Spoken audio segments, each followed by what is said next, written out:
Parents, we cannot have yet another year where every single day after school we have fights about homework, and homework simply destroys the relationship you have with your child. First of all, I think it's time for all of us to be a little honest about homework, teachers and educators and everybody involved with schools included. The research behind homework needs to be more widely understood. There is very little correlation between homework completion and grade levels or information retention. Homework completion is not a sign of success. But in the meantime, we all know that homework is going to be continued to be handed out to students, and all of this research will be continued to be ignored.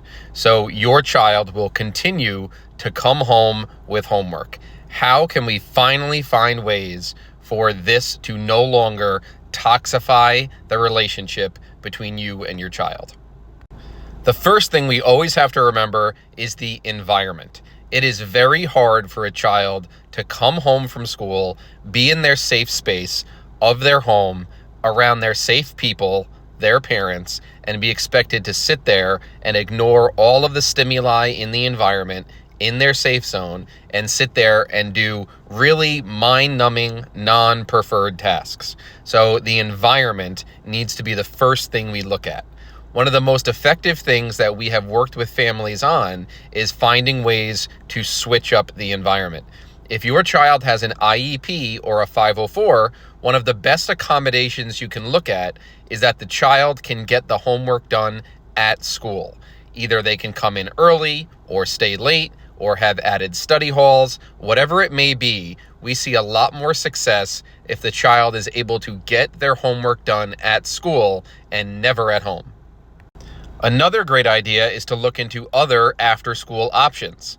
Can you have it in the IEP or the 504 that the child does not get on the bus and they are specifically taken to a local library or a local YMCA or a place where they can be supervised to work on homework, away from the parents who they have the behaviors around?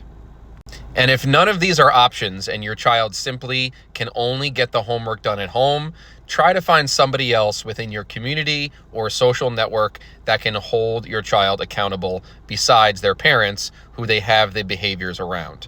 And of course, once again, if your child is playing video games and screens instead of doing what's asked of them, once again, parents, you have the permission to remove those things completely. Those things belong to you and not your child.